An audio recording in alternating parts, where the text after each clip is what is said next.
Okay, good day, eh? Stop. Don't buy it yet. I know you've got a tab open. Maybe even two. There's a cart sitting there with a new army box and your credit card is basically already in your hand. You're telling yourself, this one is different, eh? This one, you'll actually finish.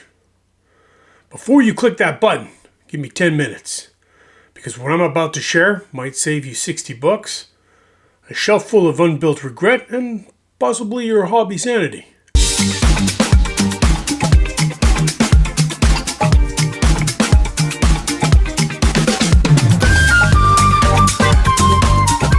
Hey everyone, welcome back to C7 Hobbies, eh?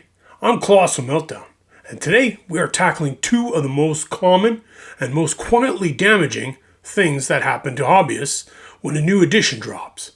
FOMO, and what I call the hobby identity crisis. With the 11th edition on the horizon, the hobby internet is already at maximum chaos levels. There are leaks, hot takes, YouTube predictions, and at least 17 different people explaining why your army is simultaneously broken and unplayable, often in the same video. So today we're going to talk about how to survive all of that with your wallet, your sanity, and your joy for the hobby completely intact. Hit like, hit subscribe, ring that little bell, and grab something to drink because we're getting into it. The FOMO problem and why your brain is working against you. Let's start with something honest. The hobby is designed to generate excitement. New releases, new codexes, new starter sets, new paints, new terrain, new everything. And now, a whole new edition. If you've been in this hobby for more than 5 minutes, you already know what happens when a new edition gets announced. The internet loses its mind. Preview streams go live, comment sections explode, Discord servers descend into beautiful, passionate, completely unhinged chaos. And somewhere in the middle of all of that, a little voice in the back of your brain starts whispering, you need to keep up. You need to stay current. If you don't buy that box right now, you're going to miss something important, and everyone else is going to move on without you. That feeling? That's FOMO. Fear of missing out. And here's the thing. It doesn't come from greed. Most hobbyists aren't buying out of greed. They're buying out of fear.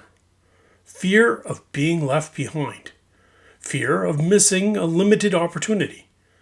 Fear that the community conversation is happening somewhere that they're not invited to. Fear that their army is suddenly going to be obsolete. These aren't irrational thoughts. Your brain is actually doing exactly what brains are supposed to do. We are wired, evolutionary, deeply, annoyingly wired, to respond to scarcity. When something feels limited or time sensitive, it automatically feels more valuable. Marketing teams figured this out decades ago. They are very good at it. They are, in fact, considerably better at it than most of us are at resisting it. Which is why that army box suddenly feels like the most important purchase of your adult life at 11 p.m. on a Thursday. The reframe. Here's what I want you to hold on to, and I want you to say it clearly because it matters. Missing a release is not the same as missing the hobby. I'll say that again if you need to. Missing a release is not the same as missing the hobby. The hobby is not happening somewhere else. It's not locked inside a box at your local game store. It's happening right now, on your desk, with the models you already own. The 11th edition launch box is not the hobby. The hobby is the hobby. And I know what some of you are thinking. But what about the new rules? What if my army changes? What if everything I own becomes unplayable? Valid feelings, honestly. But let's be real. The game has been through 10 editions already. Armies have survived. People have adapted. The sky has been falling over Warhammer since at least the 3rd edition, and we are all still here, painting our little soldiers, men, women, or bugs, whatever floats your boat, and arguing about wash techniques. Also, Here is something nobody tells you when a new edition drops. The initial community reaction is almost always wrong. The army that everyone says is broken gets patched. The army that everyone says is unplayable has a tournament win within 6 months. Waiting to see how the dust actually settles is not a weakness. It's wisdom.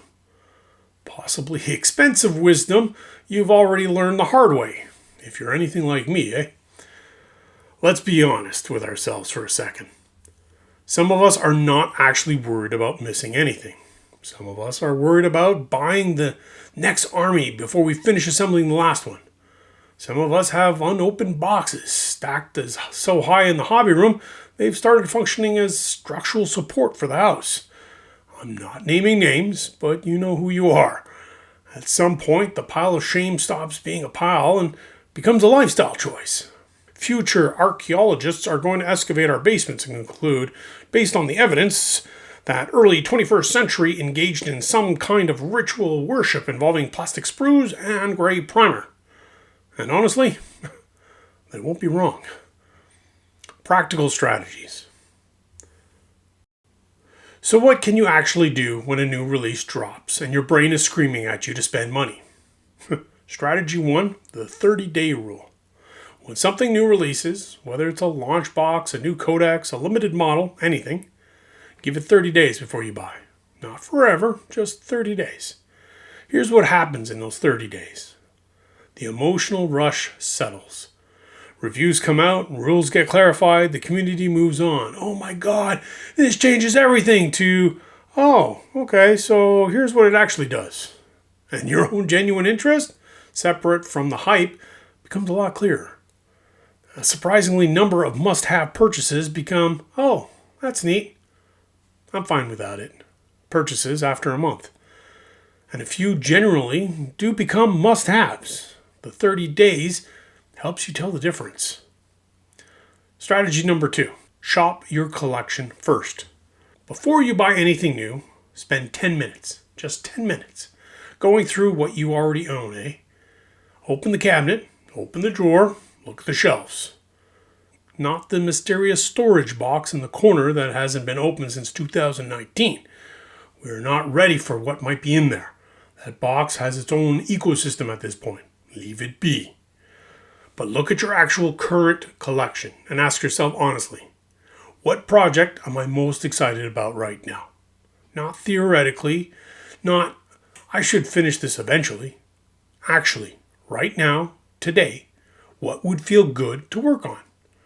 9 times out of 10, the answer is already sitting in your collection. And working on that thing you already own and already care about, is going to give you more hobby satisfaction than opening a new box that goes straight to the pile. Strategy number 3. Reality check with the community. Talk to other hobbyists. Share your excitement. Ask questions. Find out what people are actually buying and what they're deliberately skipping. You'll quickly discover that nobody is buying literally everything. Everyone is making selective decisions. Everyone has their own version of, I'm waiting on that, and that one wasn't for me. Well, almost nobody is buying everything. There are a few people out there, and they generally own a YouTube channel or have a budget the rest of us are not thinking about on a Tuesday night. The big question.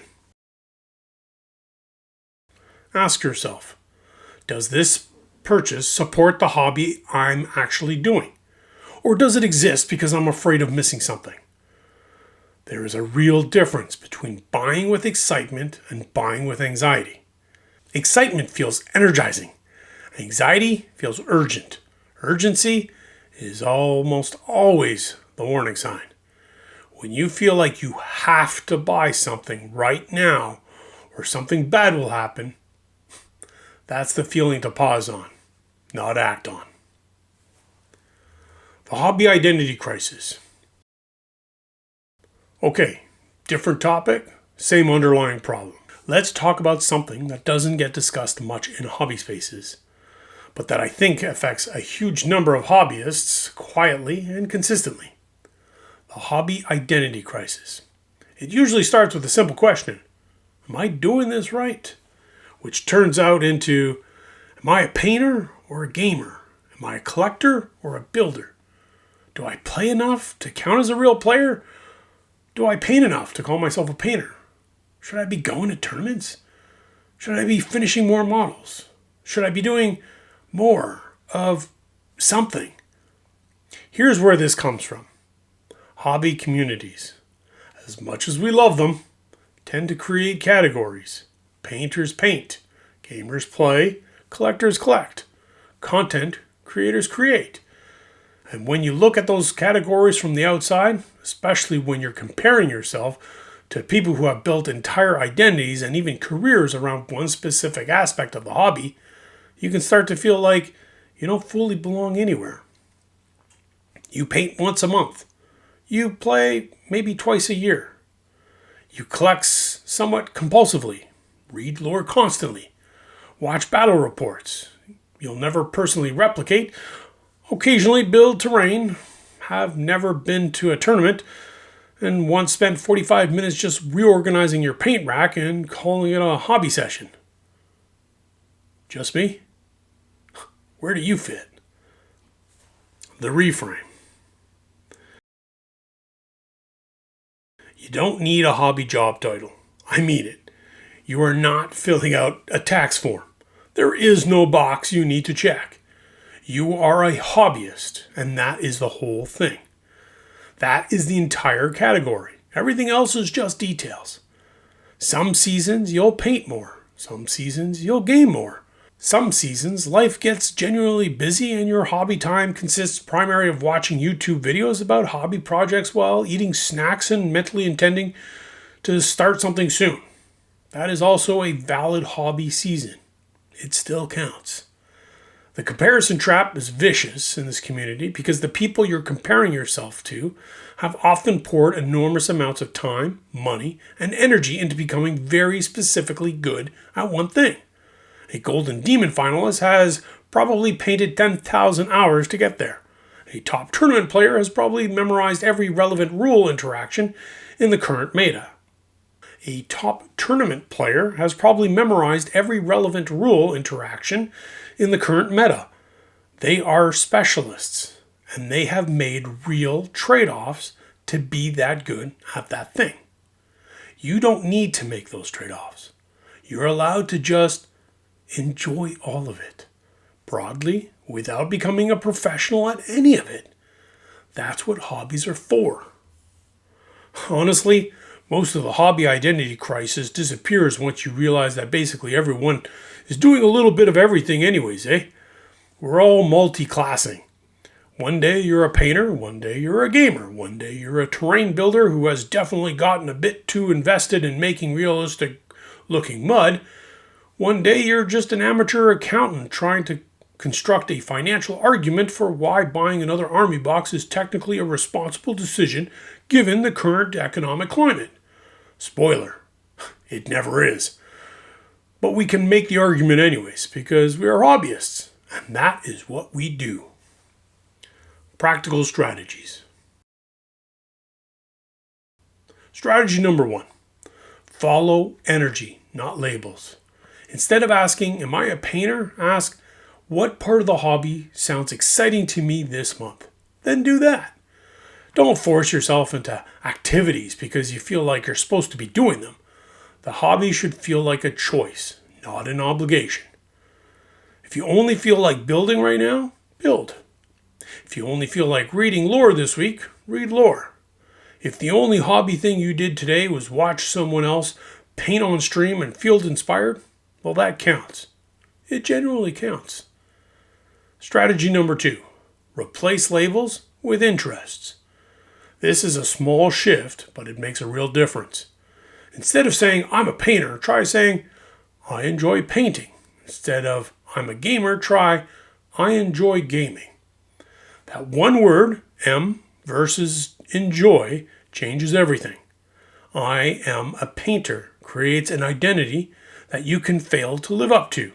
I enjoy painting is just a fact about what you like. Your interests are allowed to shift, grow, and change without it becoming an identity crisis. Strategy number 3. Find mixed communities. Spend time in spaces where multiple ways of engaging with the hobby are celebrated. Share your works in progress, even if they're not finished. Talk about lore, even if you never play. Discuss collecting goals, even if your paint queues is 18 months long. The healthiest hobby communities are the ones that recognize all of these as legitimate and welcome. 2 questions I want to leave with you. First, what's one thing you're currently afraid of missing? And is that fear coming from genuine excitement or from anxiety about being left behind? Second, what's one thing you already own that deserves your attention right now? Because sometimes the answer to hobby happiness isn't acquiring more. Sometimes it's actually engaging more with what you already have. Appreciate the collection we've built, the projects you've started, the hobby space you've created for yourself. And if you're in the middle of an identity crisis about what kind of hobbyist you are, ask yourself what part of the hobby currently brings you the most joy. Not what you think you should be doing, not what everyone else seems to be doing, what actually genuinely brings you joy. Start there. That's enough. More than enough, actually. So that's it for episode 30 of C7 Hobbies, hey? If you ever felt like that 11 p.m. panic buy, impulse looking at a new launch box, you're not alone. If you've ever felt like you don't quite fit any hobby category, you're definitely not alone. And if you've ever tried to financially justify an army purchase to yourself at midnight, buddy, you are in the right community. Drop a comment below and tell me, what kind of hobbyist do you think you are? Painter? Gamer? Collector? Lore goblin?